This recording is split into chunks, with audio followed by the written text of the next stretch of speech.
একজন সাদাসিধে লোক যিনি মাত্র 20 সেকেন্ডে 5 জন মানুষকে কুপঘাত করে দেবে। তখন যে কেউ এটা ভাবতে থাকবে ব্যাপারটা কি, সে আসলে কে, আর সে কেনই বা নিজেকে সবার কাছ থেকে আড়াল করে রেখেছে। এসব কিছুই জানবো আজকের এই মুভিতে, তাই দেরি না করে শুরু করা যাক আজকের মুভি এক্সপ্লেনেশন। মুভির শুরুতে আমরা দেখতে পাই এই গল্পের প্রধান চরিত্র রবার্টকে। সে খুবই ডিসিপ্লিনড এবং সাধারণ জীবনযাপন করে। সে তার প্রত্যেকটি কাজই সময় মতো করে নেয়। সে একটি শপিং মার্টে কাজ করে এবং সে তার কলিগদের কাছে খুবই প্রিয় একজন ব্যক্তি। রবার্ট প্রতি রাতে তার বাসা থেকে একটি টি ব্যাগ এবং একটি বই নিয়ে একটি ক্যাফেতে যায়। বলা যেতে পারে এটা তার ডেইলি রুটিন। রবার্টের সাথে এলিনা নামের একটি মেয়ের সাথে সেখানে প্রতিদিন দেখা হয়। মেয়েটি মূলত একজন প্রস্টিটিউট ছিল। রবার্ট আর এলিনার মধ্যে তেমন কোনো কথা হয় না, কিন্তু এলিনা সেদিন তাকে জিজ্ঞেস করে যে তোমার বই পড়া কত দূর হলো। রবার্ট বলল এই তো প্রায় শেষের দিকে। তখনই এলিনার কাছে তার ব্রোকারের একটি কল আসে। ব্রোকার তাকে বলে আমি একটি কাস্টমার পাঠিয়েছি, তুমি তার সাথে যোগাযোগ করো। কাস্টমারটি দেখতে ছিল পুরোপুরি একটি জলহস্তির মতো। তাই এলিনা তাকে বলে এই কাস্টমার ছাড়া অন্য যে কারো কাছে যেতে আমি রাজি আছি, কিন্তু ব্রোকার তাকে যেতে বাধ্য করে। তাই এলিনা বাধ্য হয়ে সেই কাস্টমারের সাথে তার গাড়িতে করে সেখান থেকে চলে যায়। এদিকে রবার্ট এসব কিছুই চুপচাপ বসে দেখছিল। পরের দিন রাতে রবার্টের সাথে এলিনার আবারও দেখা হয়। রবার্ট লক্ষ্য করে এলিনার চেহারায় আঘাতের চিহ্ন রয়েছে। তাই রবার্ট তাকে জিজ্ঞাসা করে তোমার এই অবস্থা কে করেছে। এলিনা তাকে বলে আমাদের সাথে প্রায় এসব ঘটে থাকে। রবার্ট তাকে বলে তুমি এসব বাদ দিয়ে দাও, ভালো পথে চলে এসো। এলিনা তাকে বলে এখান থেকে বেরোনোর কোনো পথ নেই বললেই চলে, তাই আমি এসব নিয়ে আর ভাবি না। এরপর তারা রেস্টুরেন্ট থেকে বেরিয়ে রাস্তায় হাঁটতে থাকে। রবার্ট এলিনাকে তার নিজের ব্যাপারে বলতে থাকে। রবার্ট জানায় কয়েক বছর আগে তার স্ত্রী মারা গিয়েছে, এখন সে একাই বসবাস করে। তখনই হঠাৎ করে তাদের সামনে একটি গাড়ি এসে থামে। গাড়ি থেকে স্লাভি নামের একজন রাশিয়ান মাফিয়া বের হয়। সে গাড়ি থেকে নেমে এলিনাকে চড় দিতে দিতে তাকে গাড়িতে তোলে। এখানে রবার্ট কিছুই বলে না, কারণ এলিনাই তাকে কিছু বলতে নিষেধ করে। এরপর স্লাভি রবার্টের হাতে একটি বিজনেস কার্ড ধরিয়ে দিয়ে বলে এই মেয়ে তোমার টাইপের না, তোমার জন্য এর চাইতে ভালো কিছু রয়েছে, সময় করে কল দিও। এরপর তারা সেখান থেকে চলে যায়। পরের রাতে রবার্ট রেস্টুরেন্টে যায় এবং সে মনে মনে এলিনাকে খুঁজছে আর এদিক সেদিক তাকাচ্ছে। তখনই রেস্টুরেন্টের মালিক বলে কারা যেন এলিনাকে খুব নির্মম ভাবে মেরেছে, সে এখন হাসপাতালে আইসিইউতে আছে। এরপর সে হাসপাতালে গিয়ে দেখে এলিনার অবস্থা খুবই খারাপ। তাকে এমন ভাবে মারা হয়েছে যে তার চেহারাই বিগড়ে গেছে। রবার্ট সেখানে এলিনার এক বান্ধবীকে দেখতে পায় এবং তাকে বলে এলিনা এখন কেমন আছে। তখন মেয়েটি ভয় পেয়ে তাকে বলে তুমি কে। তখন রবার্ট তাকে বলে আমি এলিনার বন্ধু। মেয়েটি তখন কিছুটা নিশ্চিন্ত হয়ে রবার্টকে বলে এলিনার সাথে এই কাজটি স্লাভি করেছে, কারণ একটি ক্লায়েন্ট এলিনার গায়ে হাত তুলেছে, তাই এলিনাও জবাবে ওই ক্লায়েন্টকে মেরেছে। স্লাভি এর আগেও একটি মেয়ের মুখে ব্যাটারির অ্যাসিড ছুড়ে দেয়। সবার ভিতরে ভয় জাগিয়ে রাখার জন্য স্লাভি এই কাজগুলো করে। এসব শুনে রবার্টের প্রচন্ড রাগ হয় এবং সে ভাবতে থাকে সে কি আবারও তার আগের জীবনে ফিরে যাবে। এরপর আমাদেরকে একটি রাশিয়ান রেস্টুরেন্ট দেখানো হয় যেখানে স্লাভি এবং তার বন্ধুরা আড্ডা দিচ্ছিল। রবার্ট সেখানে চলে আসে এবং সরাসরি স্লাভির ক্যাবিনে ঢুকে পড়ে। রবার্ট স্লাভিকে $9,000 দিয়ে তাকে বিনয়ের সাথে বলে এই টাকার বিনিময়ে তুমি এলিনাকে আজীবনের জন্য মুক্ত করে দাও। স্লাভি এবং তার লোকেরা রবার্টের কথার কোনো পাত্তা না দিয়ে তার উপর হাসি তামাশা করতে থাকে। স্লাভি তাকে বলে এই টাকার বিনিময়ে তুমি ওকে 1 মাসের জন্য নিতে পারো, আর যদি 4-5 বছর পরে আসো তাহলে হয়তো আমি ওকে ফ্রিতেই তোমার হাতে তুলে দেওয়ার কথা ভেবে দেখবো, কিন্তু এখন বেশি প্যাচাল না করে এখান থেকে চলে যাও। রবার্ট তাদের কথা খুবই ঠান্ডা মাথায় শুনছিল এবং ওই রুমে থাকা প্রত্যেকটা জিনিসকে অবজার্ভ করছিল আর সবার পজিশন এবং অ্যাক্টিভিটি স্ক্যান করে নিচ্ছিল। এরপর সে দরজার সামনে গিয়ে খুব ধীরে দরজাটাকে আটকে দেয়। এরপর সে তার ঘড়িতে একটি টাইমার সেট করে এবং বলে 20 সেকেন্ড। এবার শুরু হয় আসল খেলা। তার মাইন্ডে সে সবকিছুই সেট করে রেখেছিল, কাকে কিভাবে মারবে, আর সে ঠিক এমনটাই করে। সে এক এক করে সবাইকে মারতে থাকে। এরপর সে স্লাভিকে মেরে সেখান থেকে বেরিয়ে যায়। পরের দিন সে তার প্রতিদিনের কাজ স্বাভাবিকভাবেই করতে থাকে। তাকে দেখে বোঝাই যায় না যে সে গত রাতে 5 জনকে খুন করেছে। এরপর সে তার বাসায় ফিরে নিউজ চ্যানেলে সেই হত্যাকাণ্ডের খবর দেখতে পায়। সে বুঝে নেয় এই ব্যাপারটা এখানেই শেষ নয়, এই পুরো সিন্ডিকেটটাকেই তাকে শেষ করতে হবে। এরপর আমরা নিকোলাই নামের একজন রাশিয়ানকে দেখতে পাই। নিকোলাইকে পুশকিন নামক একজন রাশিয়ান মাফিয়া পাঠিয়েছে স্লাভিকে কে খুন করেছে তা খুঁজে বের করার জন্য। পুশকিন হচ্ছে এই সিন্ডিকেটের মেইন বস। যাই হোক, নিকোলাই মার্ডার সিনে গিয়ে অবজার্ভ করতে থাকে কিভাবে স্লাভি ও বাকি 4 জনকে হত্যা করা হয়েছে। সব দেখে নিকোলাই এটা বুঝতে পারে যে এই কাজটি করেছে সে একজন ওয়েল ট্রেন্ড প্রফেশনাল কিলার। এই ধরনের কাজ একমাত্র আর্মি বা ডিফেন্সের কেউই করতে পারে। নিকোলাই এবার এই শহরের কিছু পুলিশ যারা এই সিন্ডিকেটের হয়ে কাজ করে তাদের সাথে মিটিং করে এবং তাদের বলে যত দ্রুত সম্ভব এই লোকটাকে খুঁজে বের করতে হবে। অন্যদিকে রবার্ট দেখে তার কলিগ রলফি কাজে আসেনি। সে রলফিকে খুঁজতে তার মায়ের রেস্টুরেন্টে গিয়ে দেখে সেখানে গতরাতে ভয়াবহ এক অগ্নিকাণ্ড হয়ে গিয়েছে, তাই সে সেখানে সব গোছানোর কাজ করছে। রোবট চারদিক দেখে এটা বুঝতে পারে যে এটা কোনো দুর্ঘটনা নয়, বরং কেউ এটা ইচ্ছা করে লাগিয়েছে। তাই সে রলফিকে জিজ্ঞেস করে আসল ঘটনা কি। তখন রলফি তাকে বলে এই এলাকার কিছু পুলিশ অফিসার তাদের কাছ থেকে প্রতি সপ্তাহে চাঁদা দাবি করে। গতকাল তারা চাঁদা দিতে না পারায় তারা এই অগ্নিকাণ্ড ঘটায়। রোবট এসব শুনে মনে মনে ভাবে তার এখন কি করা উচিত। সেই রাতে আবার দুইজন পুলিশ আসে চাঁদা নেওয়ার জন্য। সেখান থেকে টাকা নিয়ে তারা যখন যাচ্ছিল তখন রোবট তাদের বলে আমি একটি কমপ্লেন করতে চাই দুইজন চাঁদাবাজ পুলিশ অফিসারের বিরুদ্ধে। তখন তারা রোবটের উপর খেপে যায় এবং তার তল্লাশি করতে থাকে এবং তাকে বলে তুই যদি নিজের ভালো চাস তাহলে চুপচাপ এখান থেকে কেটে পড়। তারপর আর কি, রোবট তাদেরকে বেধড়ক পেটায় এবং এটা বলে ছেড়ে দেয় যে কালকের মধ্যে তোমরা যাদের কাছ থেকে এই পর্যন্ত যত টাকা নিয়েছো তা সবাইকে ফেরত দিবে, তা না হলে আমার কাছে তোমাদের চাঁদাবাজির ভিডিও রয়েছে সেটা কাল পুরো শহরে চালিয়ে দেবো। এটা বলে সে সেখান থেকে চলে যায়। অন্যদিকে নিকোলাই স্ল্যাবের খনিতে খুঁজতে খুঁজতে একজন কন্ট্রাক্টরের কাছে যায়। আসলে এই লোকের সাথে তাদের বিজনেস নিয়ে একটি ঝামেলা চলছিল, তাই নিকোলাস তাকে স্ল্যাবের খুনি ভেবে তাকে বেধড়ক পেটায়। মার খেতে খেতে লোকটি বলে আমি এই কাজটি করিনি, আমাকে ছেড়ে দাও। এরপর নিকোলাই আলিনার সে বান্ধবীকে জিজ্ঞেস করে তুমি কি আলিনাকে চেনো। সে তাকে মিথ্যা কথা বলে, কিন্তু নিকোলাই তার অঙ্গভঙ্গি দেখে বুঝতে পারে সে মিথ্যা কথা বলছে। এরপর নিকোলাইয়ের কাছে একটি কল আসে যেটা ছিল তার বস পুশকিনের। পুশকিন তার কাছ থেকে কাজের আপডেট জানতে চায়। সে জানায় আমি এখনো তার ব্যাপারে তথ্য সংগ্রহ করছি। সবাইকে একসাথে একটি রুমের ভিতরে মারা হয়েছে। এই কাজটি যে করেছে সে খুবই ভয়ঙ্কর ফাইটার এবং আমি শিওর যে তার সাথে আমাদের আগের কোনো শত্রুতা নেই। পুশকিন তাকে বলে তাড়াতাড়ি এই কাজটি সম্পন্ন করো, আমি আর কোনো বাহানা শুনতে চাই না।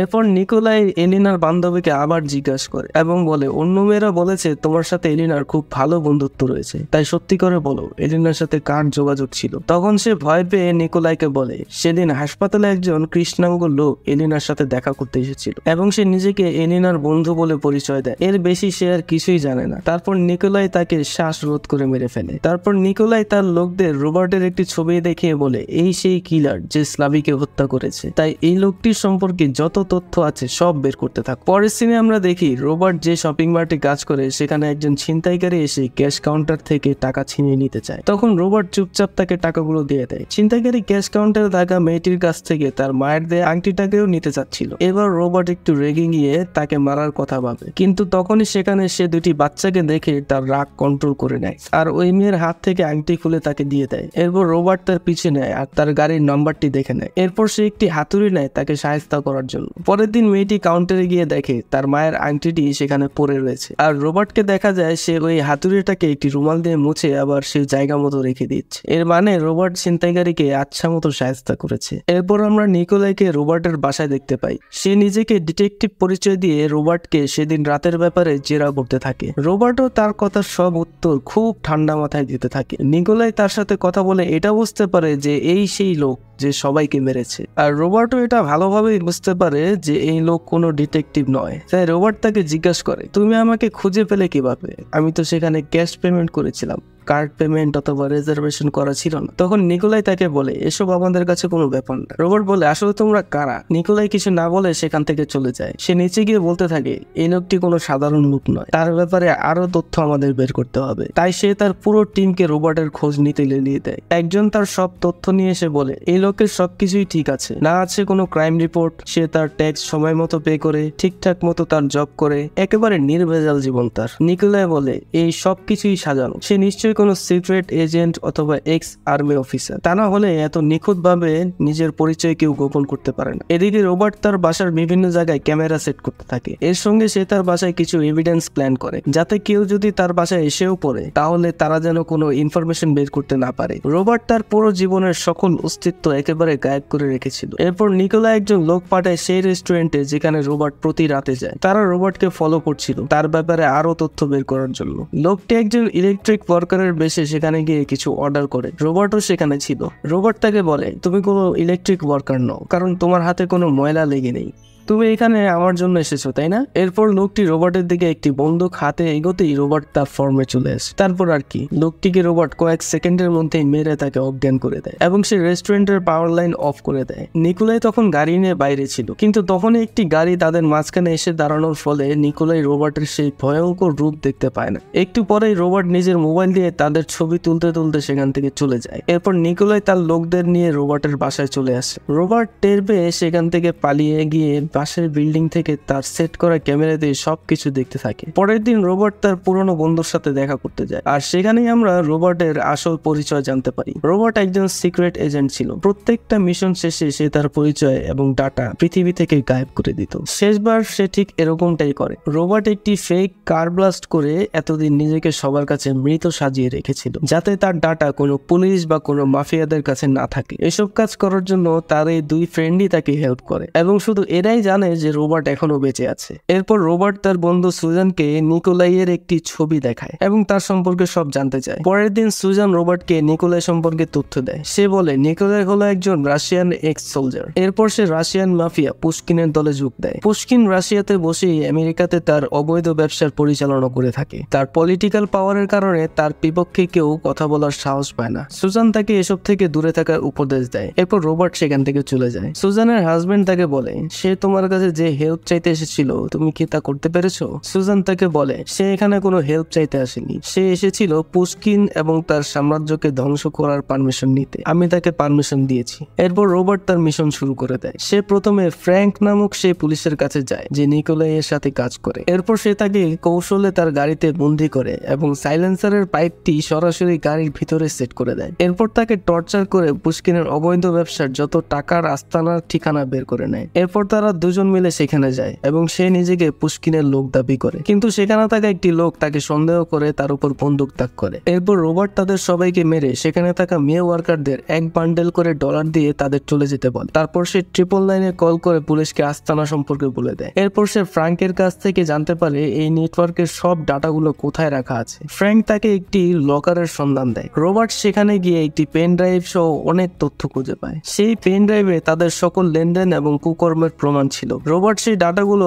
FBI কে মেল করে দেয়। ওদিকে পুলিশ সেই আস্তানায় গিয়ে টাকার পরিমাণ দেখে তাদের চোখ কপালে উঠে যায়। তারা এগুলো দেখে বলতে থাকে এই টাকাগুলো কে গুনবে, আর তারা দেখে একটি রুমের ভিতর কিছু বদমাশদের কে যেন হাত পা বেঁধে রেখেছে। এরপর আমরা একটি রেস্টুরেন্টে নিকোলাইকে একটি লোকের সাথে মিটিং করতে দেখতে পাই। লোকটি তাকে বলে সে রোবটকে কয়েক ঘন্টার মধ্যে তার সামনে হাজির করবে। এরপর সে ওয়াশরুমে যায়। একটু পর রোবট সেখানে হাজির। সে নিকোলাইকে ওই লোকের সানগ্লাসটি দিয়ে বলে সে আর কখনোই ফিরবে না, আর তোমার বস পুশকিনকে বলো যেন সে তার সব বিজনেস বন্ধ করে দেয়। এরপর সে একটি কাগজে লিখে তার নাম্বার দিয়ে বলে আমার স্ত্রী মারা যাওয়ার আগে আমার কাছ থেকে ওয়াদা করেছিল যেন আমি আর কোনো ঝামেলায় না জড়াই, কিন্তু আমি তোমাদের জন্য এই ওয়াদা ভাঙতে রাজি আছি। এরপর সে সেখান থেকে চলে যায়। এরপর সে পেনড্রাইভ থেকে রোবট তথ্য পায় পুশকিনের একটি অবৈধ তেলের ব্যবসা রয়েছে, তাই সে সেখানে গিয়ে তেলের বাংকারটি সম্পূর্ণ ধ্বংস করে দেয়। এসব দেখে পুশকিন রেগে যায়। এরপর সে নিকোলাইকে কল করে বলে আজকের মধ্যে আমি ওই লোকের লাশ দেখতে চাই। নিকোলাই তখন রাশিয়ার সবচেয়ে বেস্ট কিলারদের নিয়ে আসে। নিকোলাই রলফির সাথে রোবটের একটি ছবি দেখতে পায়। এরপর সে ভাবে রোবটের কাছের বন্ধুদের আটকে রেখেই তাকে বশ করতে হবে। এরপর সে সেই শপিং মার্টের সবাইকে হস্টেজ বানিয়ে রোবটকে খবর দেয় এবং তাকে বলে আধা ঘন্টার মধ্যে যদি সে ধরা না দেয় তাহলে সে সবাইকে মেরে ফেলবে। রোবট সেখানে একটি সিক্রেট রাস্তা দিয়ে প্রবেশ করে এবং সে সেখানকার কিছু লাইট বন্ধ করে দেয়। এরপর সে একটি মিউজিক প্লে করে দেয়। এটা শুনে একজন রলফিকে নিয়ে যায় সেটা বন্ধ করতে। এখানে রোবট তাকে মেরে তার 12টা বাজিয়ে দেয়। রলফি এসব দেখতে পেয়ে পুরাই অবাক। এরপর রোবট সেই লোকের ওয়াকিটকি নিয়ে আরেকজন গানম্যানকে তার কাছে নিয়ে আসে এবং তারও একই অবস্থা করে। রোবট রলফিকে বলে তুমি সবাইকে নিয়ে ফায়ার এক্সিট দিয়ে বেরিয়ে যাও, আমি এদিকটা দেখছি। এরপর সে সেখানকার সম্পূর্ণ বিদ্যুৎ বিচ্ছিন্ন করে দেয় এবং সবগুলো দরজা বন্ধ করে দেয়। এরপর শুরু হয় আসল খেলা। রোবট শপিং মার্টে থাকা বিভিন্ন মালামাল দিয়ে নানান ধরনের ফাঁদ তৈরি করে। একে একে সবাই সে ফাঁদে পড়ে এবং রোবট তাদের উপর কোনো দয়া না দেখিয়ে সবাইকে মৃত্যুর কোলে ঢেলে দেয়। এরপর হঠাৎ নিকোলাইয়ের একটি গুলি রোবটের গায়ে লাগে, কিন্তু রোবটের তেমন কোনো ক্ষতি হয় না।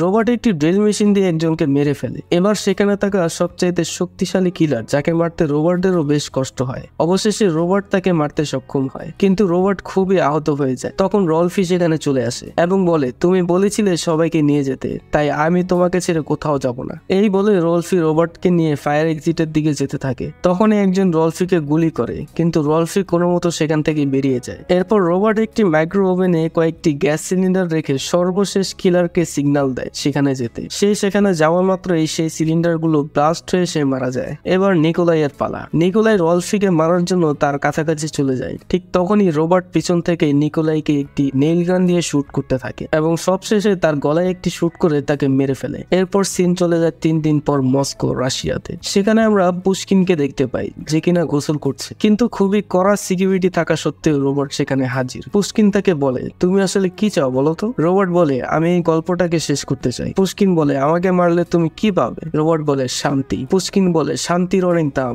যেটা আমি তোমার জন্য কিনতে পারবো, বলো তোমার শান্তির দাম কত? তখনই রবার্ট সেখান থেকে গায়েব হয়ে যায়। পুশকিন দেখতে পায় তার বেসিনের পানির কল ছাড়া। যখনই সে কল বন্ধ করতে যায় তখনই রবার্টের সেট করা ইলেকট্রিক তারের সাথে তার পা লেগে সে সেখানেই মারা যায়। পরের সিনে দেখা যায় রবার্ট সে বাড়ি থেকে বের হচ্ছে এবং সেখানে থাকা সকল বডিগার্ড গুলো মরে পড়ে আছে। তার মানে রবার্ট আগে এই বাড়ির সকল গার্ডদের মেরে তারপর পুশকিনকে মেরেছে। এই সিনটা দেখার মতন ছিল। এরপর সে আবার তার সাধারণ জীবনযাপন শুরু করে দেয়। সেখানে এলিনার সাথে তার দেখা হয়। এলিনা ওই জগৎ ছেড়ে দিয়েছে।